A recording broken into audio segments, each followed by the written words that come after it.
Hello and welcome to the Ahiflower channel, Regenerative Omegas for a Regenerative Planet. And today's guest is Ben Kelly, president and founder of Algarithm. And Ben, I hope I'll get this right, but for the last 12 years, you've very much been in a leadership and business development role in the food and supplement ingredient industry with a particular focus on omega-3s. And your sort of personal interests and passion are around about lipids, lipid metabolism, childhood nutrition, and the overall, or all under the umbrella of sustainability.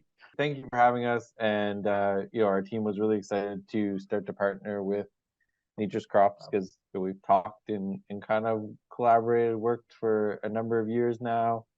I still remember calling Crystal the first time from my last company, probably 7-8 years ago, and talking to her and starting to learn about Nature's Crops. And I'm really excited to work on this new partnership with you, and happy to be here today. So thanks for having me. Well, thank you. So one thing that you mentioned to me, and this really sticks in my mind, and I think this is where we have a very strong philosophical alignment, as well as growing the business to be as successful as you've grown it. You also say that one of your real focuses is to be a force for change in the world, to be a force for good. Could you maybe elaborate on how you see the ability to do that and what your role in that might be? Yeah, I mean, I'd first off to talk a little bit about our history, which I'll try not to talk too long, but I mean, it's really rooted in me and Udea, the co-founder of Algorithm's last company was a company called POS Biosciences. And in the end of POS's history was led by my dad, Dale Kelly, and he really emphasized and taught us as the CEO and leader of that company that, business should be for more than just making money. And he did that in, I think, two really important ways that I still think are really important. One is we eventually made POS an employee-owned company. And I think this is really important as we think about the future of capitalism and how we really make the world more equitable. And I think employee ownership is a really big part of the business being more than just about making money. It's about sharing the opportunity with those that are putting in the work every day. I know philosophically we generally agree. And then the second one is giving back into both our local and international communities, and really taking some of that profit that we earn and finding partnerships with organizations that are doing more in the both social, kind of, I guess, almost on a lot of the, at least the E and the S of the ESG, the environmental and social aspects.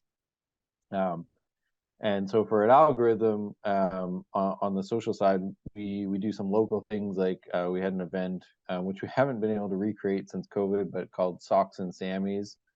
A lot of people may not know, but it gets to -40 Celsius in Saskatoon sometimes. And if you're homeless, that's a really tough environment to try and live. So we make food sandwiches or make a donation to the food bank, and then we also provide warm socks and an undergarment for people so they have something warm. And that's, I mean, it's just a small thing. It's still such a huge problem. And then also, still to this day, I know Udea is in Sri Lanka right now, and to just kind of qualify how this is also a philosophy that's beyond business. Udea is going back to Sri Lanka, and my dad found out that he was going back to Sri Lanka, and they were talking, and then together they put together not a huge sum of money, but I think they ended up on this trip providing books for 300 students at a vocational school in Sri Lanka. So it's just philosophically what I've been taught, and I think what I really wanted to make sure Algorithm still does. Well, Ben, thanks for sharing that with us. And in the time that I've got to know you and your team members, you embrace it, you live it, and you say that they're small things. It's the small things that matter. So I fully applaud you and for your leadership in that area, and your team behind you. When we work with you, we just feel that that passion that you have about this is more than just business. So thank you for sharing that with us. That's a nice segue into something I wanted to ask you, is that in many ways our businesses are very different in that we grow crops to produce sort of precursor or endogenous EPA and DHA, and we do that with regenerative agriculture, and we supply a sort of complete and balanced plant-based omega. You've gone down the fermentation route for algal oil, algal DHA, so producing a sort of exogenous DHA. Yet, our overriding mission, I think we share a very similar vision that we would both like to see omega-3 consumption increase. We recognize that there is generally a deficiency in most people's diets, or a big imbalance between omega-3 and omega-6. So we share the same mission about how can we bring the health benefits of enhanced omega-3 nutrition to the greater population, and in doing so, not have a negative impact on the planet. So what is it about that mission that, or what made you tether your horse to that mission, so to speak? Yeah, I mean, well, I think okay, first I'd like to talk about the part, like, what the difference between how we do it, and then I'll talk about how we came to our mission. But it's someone I met a while ago. He's the I think former CEO, president of Kemin now, Chris Nelson, and when I met him, he explained something really interesting to me that I always kept in the back of my mind. That is, sometimes plants do really complex chemistry a lot better than we do, and we should just let them do that, and then figure out how to get the part that we want out. And then sometimes we're able to find a different organism that we can trick or get to do the thing that we want to do, and we can do a little bit more of the chemistry, but ultimately it's still that plant or that organism that's doing the complex chemistry part. And I thought that was a really interesting way, because at the root of it, really, whether it's fermentation or growing a crop, it's really about converting carbon into something else, right? Mm-hmm. Whether it's through sunlight or through sugar. Yeah, and then I fundamentally agree with you, and because we agree on so much philosophically in general and on the role of omega-3s in public health, it was one of the reasons why we wanted to partner with Nature's Crops. When we also agree, and I love the quote from one of the Wiley's podcasts, and they asked one of the people they were interviewing, they said, what do you when you get asked the question EPA or DHA, and the researcher says to them, he says, I honestly, we're at such a level of deficiency in the world. I would just like to get everyone to a sufficient dose to be meeting their nutritional needs, and I think obviously that extends to ALA and SDA sources of omega-3s as well. And if we could just start to right that balance of omega-6 to omega-3 lipid intake, whatever form that looks like, I think that's a pretty big goal for a lot of companies to tackle. And really what got me excited and interested was my last company, POS, we worked in the algal industry for 20 some years, with the very first companies, Martech and Omegatech. Udea was there. And then we saw this new approach and new technology come along with our current parent company, Mara Renewables, on water-based extraction and how they're doing that. We just thought that was really unique and really different. And then we really felt like the new approach to extracting, not using hexane anymore, really enabled a new sustainability discussion and a new approach to how to do it. And then I have two young daughters. They're Madison, who's 9, and Lily, who's 6. And I was always kind of sneaking omega-3s into my wife's diet or into their bottles when they were younger. And then algal oil came along into my world, and it tasted great. It didn't cause them to be like, ugh. And I thought, hey, I know this is an important nutritional ingredient. if I can make algal taste really good, that my kids love it, it makes them healthier, then why wouldn't I want to do that for more people? Yeah. Very, very good. So I'll indulge a little bit here just for a couple of minutes. I again agree with so much of what you say in terms of our philosophical alignment. And when people ask me the same question, I kind of say, well, how many people in their career get to lead, pioneer, and build a business that you can look at and say it's doing good for people and doing good for the planet? I find that as one of the most privileged sort of responsibilities, and it's exciting and it's challenging, but it's like, gosh, talk about giving you meaning and giving you purpose to want to get up in the morning and say, gosh, I just haven't got time to do that stuff because I am so focused on this. There's such a big opportunity out there. It's great. It's a very privileged position to be in. I can see your enthusiasm for it as well. And kids are a great leveler for that, so as well as helping their diets. So yeah, but Dad, that's not as sustainable as it could be. they keep you honest. But so in that vein, we share a similar view of the omega-3 market, and I think we also look at this from a point of view that it's indisputable about the broad health benefits of omega-3s. There's very compelling data from the consumer with a positive awareness about omega-3s, yet we're still facing this sort of big imbalance, and I struggle to know why, and I'd love your thoughts. I wrestle with, is this a scientific issue? Is it a science solution? Is it a consumer awareness solution? Is it possibly a supplementation solution, or is it a nutrition and dietary solution? So it's a big question there, but I know you and I both wrestle with this a lot because it just doesn't follow the logic of what the data and the market is telling us. Yeah, I know. That's a big question. I've got a bigger one coming, but that's yeah.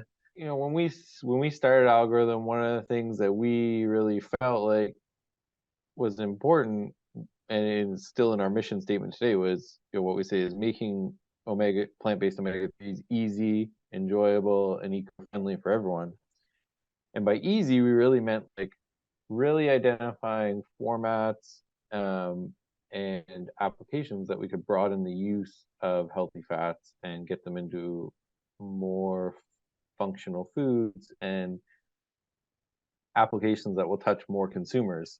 But the thing I think a lot of us know about polyunsaturated fatty acids is formulating them and putting them through some tough processing conditions, whether it's like a UHT or retort or a lot of the food processing that a lot of people consume. It's pretty difficult to control, not impossible, just challenging.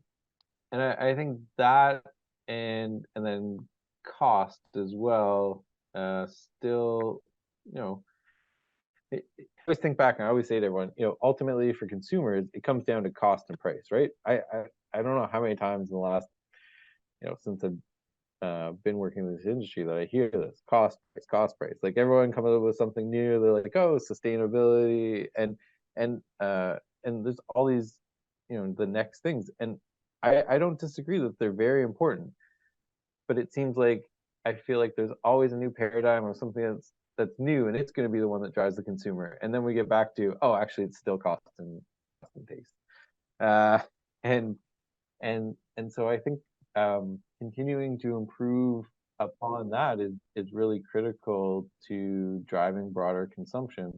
And it doesn't mean necessarily commoditizing everything, but just, I think, finding the right technologies that allow for that broader ease of use, and continue to educate the consumer on the value proposition of what they're leaning into or purchasing. And sorry, let me just add one more thing, because it was really interesting. I was talking to one of the applications we've done very well in is fruit and vegetable purees recently, in the last little while. And recently I was talking to someone, and they said, a few years ago we tried to pitch the whole functional adding functional ingredients to fruit and vegetable purees, and there was no uptake. There was pushback from the consumer. But it seems right now, and you can see lots of the brands in the market, that there is consumer interest now, especially for applications for kids under, say, 12 for DHA or omega-3s. I think that's a really interesting space. Yeah. So it's interesting, this area of cost and price. I also think, and you've touched on this, the formulation limitations that have surrounded omegas have been a challenge, because I think I agree with you. And with Ahiflower, we're trying to get down to a price point that price is just not an issue. We can compete with other oils of the same sort of nutritional profile, but we're still encountering that challenge about how to formulate this into food products, because you have this inherent stability issue. And I think this will change how people view food in terms of shelf life, and is it realistic to expect things to sit in a pantry for 6 months or 12 months and still not go off?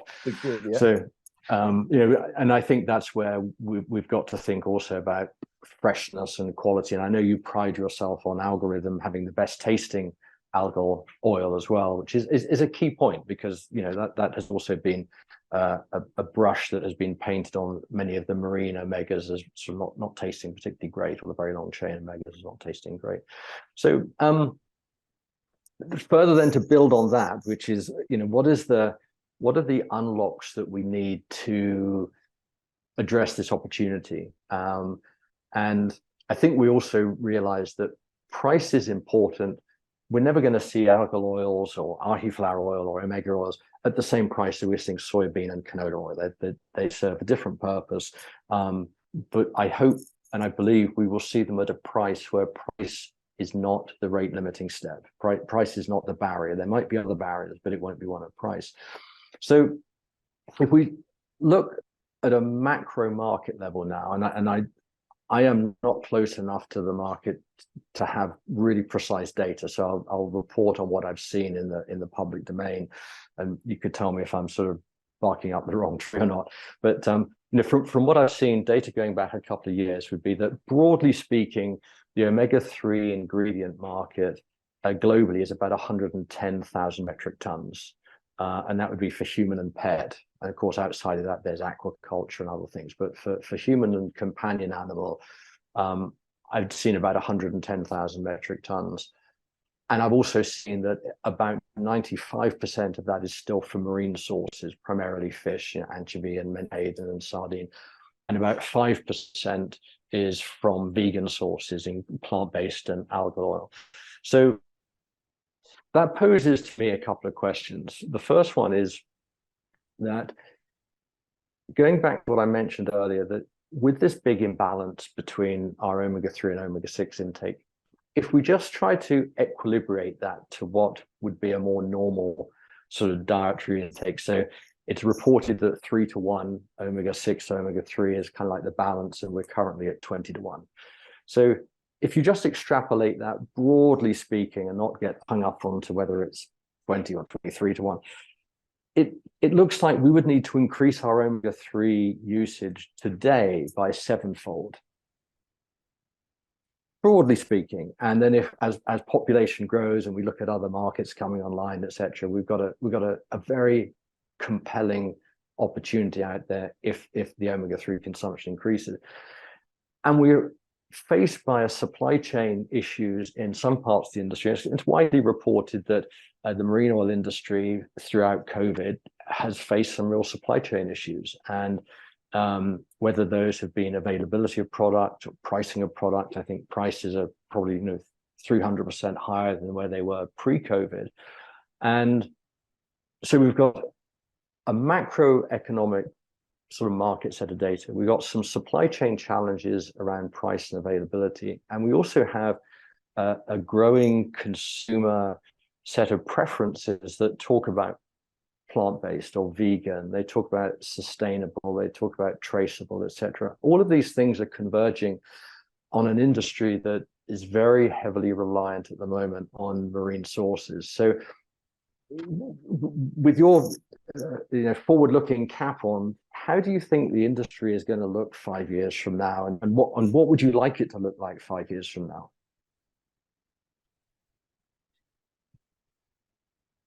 Yeah, I mean, I obviously have my opinions, and they're obviously rooted in what I read and think about, but it's just an opinion. But when we started Algorithm, I a lot of my background is economics, and I really, when we started Algorithm, I really thought of the way we were going about making um, algal oil with via fermentation. I look at it as it's a technology, and it's limited only by capital and capacity. And I think when we look at marine sources as a source, I think the data that I've reviewed seems pretty consistent that there's only so many fish in the ocean, and especially as fisheries look to be more sustainable and managed, um, they can they can only harvest so much. And as you know, we walk a very fine line. We like to talk very positively about algal oil, but I think that's just a reality. And if you continue to see a growing omega-3 market, and I think most of what I've read and seen is that consumers continue to be on this focused trend of health and wellness. I mean, I think probably most people are just finishing dry January today. This is my third year doing dry January. And you see the growth of like the alcohol-free movement. And, in Canada, we just recently had, a highly disputed report, but a report that came out that said you should only have two alcohol drinks per week, which is, this is a massive paradigm change if you have people, and it seems like it's being embraced. It seems like, from what I've seen, is that like the growth and I'm using alcohol as just one example, but you see that people continue to look for ways to be more healthy and to take care of their wellness, and I think this is a knock-on effect from COVID as well.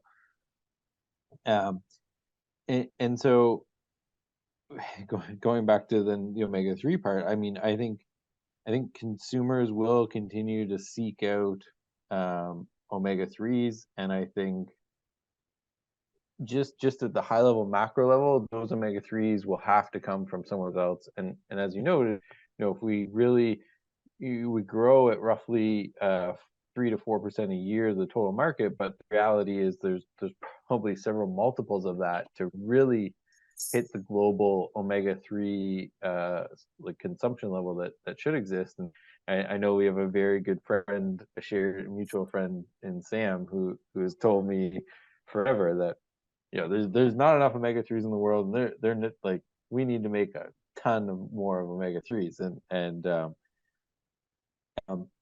so we've actually been asked recently, and I just presented the other day to one of our customers, and they asked why is algal oil so niche? And our marketing department, Katie and team, they gave a really good one-page slide. I'll send it to you. But it basically, she talks about three things. One, that fish oil has a long history of use, right? It's not new. It's been around for a long time. Everyone has or not everyone. The baby boomer generation has the terrible stories of flavored or unflavored terrible cod liver oil being shoved down their throat. So it has a long history of use and an assumption and understanding. And then the second is obviously price. There's still a pretty good price gap between new and novel sources like Ahiflower and algal oil that I think over time will close, but today that's the price. And then the third is that algal oil is algal oil specifically is a technology, and it's been monopolized by one company for the last 20, 30 years. And that's limited competition and limited innovation because only one person could really do it commercially. And I think that I know that is changing. There are more and more people in the market, and that will drive more investment, more innovation, and more capacity. And it's really just fermentation capacity that, as you continue to scale, you can bring down that cost curve. And Yeah. but I think undoubtedly at a very 10,000, 30,000 foot level, like we need to make more omega-3s. We need to get people to consume more omega-3s. And that is going to have to come from other places besides marine sources in the future. And I think the industry knows that, I think. Yeah, I think so. And it's interesting, your point is very well made. And the particularly the fish oil business has got a great history. It is, I think it's done great things to create awareness for omega-3 and the health benefits. So I certainly don't take away any of the science that's been created and the health benefits from it. I think we're just recognizing that the environmental landscape is changing very dramatically. And if I look back, and I've bored you with this before, but if I look back at my parents, my dad's coming up to his 101st birthday, and my mum's coming up for her 98th. And they both live at home, and I was raised at home. And when I was a kid, I'd come home from school, and more often than not, we would have mackerel, we would have herrings, we would have also sprats, sardines. It was just part of our diet. And but supplements weren't a thing then. The only true supplement that I think we took was my dad used to take apple cider vinegar, shot of honey, and we ate a lot of oily fish. And of course, now if you try to eat like that, and I find this is a generalization, but where I am in the US, it's hard to find fresh fish like that taste good. They've often been sat around for a long time, and there's nothing worse than a week-old mackerel. So I think part of that, the food chain changed. It was harder to get these essential nutrients like omegas from your diet, so we reverted to supplementation. And to your point, I wonder whether that is changing now with mindsets thinking, actually, should I be correcting deficiencies or imbalances through supplementation, or should I try to address it through a better diet and better nutrition in the first place? It's an evolving story, and one that will obviously, history will be our judge on that. But you raised some interesting thoughts there. I still think there's nothing nicer than a fresh mackerel eaten within 2 hours of being caught. Yeah, I mean, I think that food first approach. I mean, there are some really innovative companies out there that are really pushing that, and I think you see that in the development of personalized nutrition too, right? That it's harder to paint a blanket and say your multivitamin should look like this and it should have everything A through Z. I mean, that's just not the reality for every single person. And so starting to tailor that, and I think along with this broader health and wellness trend, people will try and take that food first approach. Yeah. No, I hope so. I think it would be good. I think it'd be good for the health of the population, health of the planet. So I mentioned right at the outset that we have a partnership, a collaboration around offering a blend of algal oil and Ahiflower, 2 different blends there, depending on the level of DHA. And we're really excited about the opportunity. And as you know, we went into it with the mindset that there are certain situations, certain customers that specifically call for DHA as an addition to a plant-based oil like Ahiflower. From Algorithm's perspective, what do you see as the key drivers for incorporating or adding Ahiflower oil to your algal DHA? Yeah, well, as you know very well, there's some very strong supportive science of SDA in particular, and of course ALA, but SDA being a much better converter to increasing EPA levels through diet or through consumption. And Algorithms oils are predominantly rich in DHA, and we have consumers that we're interested in. We really like an EPA DHA, something that hopefully we'll be able to offer. But we really felt like the spectrum that a Ahiflower offers in terms of like a very complete and balanced omega-3, added with a little bit of a boost of DHA, we thought was a really compelling value proposition for consumers.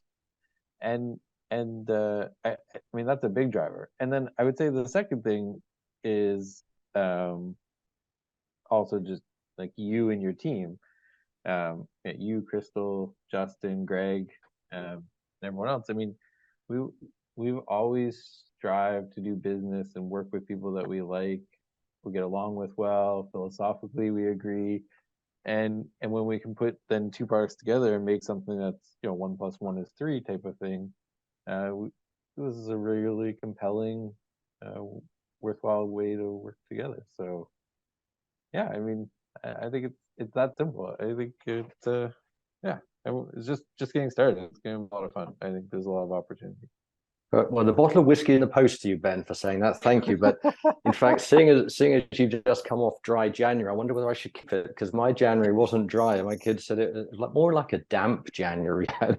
I've heard that a couple of times now. Well, I'm conscious of your time, and I'm conscious of the time that we allocated there. So if it's okay, I'm going to ask one question, and this is the one that I love, because rarely do I get the opportunity to sort of really have good conversations with people that I really respect. I admire their accomplishments. They're genuine thought leaders within the industry, and also I can say in your instance, you're a disruptor. You've been very disruptive of the omega-3 industry for the reasons that you mentioned. So, putting all that together, could you leave us and me with a sort of overriding thought? What would be a closing message that you'd like to leave for us? Yeah, I mean, I the first thing I would really like to always say is, I really appreciate your kind words, Andrew, but I'm just one person. I'm very fortunate to have, I think, one of the best teams in the industry, and they're really what make Algorithm happen. And so I got to give kudos to them, because I couldn't do any of this on my own for sure. But one parting thought. I mean, I think we've kind of talked about it, and I just reiterate, like, I truly believe that there's not enough omega-3s in the market today. I believe they play a massive role in improving both nutritional and health outcomes. And I think, the technologies and partnerships that we're working on together, I think, really can make a dent in that market. And as you said, that's a great reason to get up and come to work every day. And yeah. Perfect. Well, thank you so much. Well, Ben, I wish you continued success. I wish us continuing ongoing friendship. I'm looking forward to it. I appreciate greatly what you and your team do with my team, and I echo your sentiments entirely. I think we've both got great teams, and a team without which neither of us would be here. So thank you for that. And again, really appreciate your time, and all the best.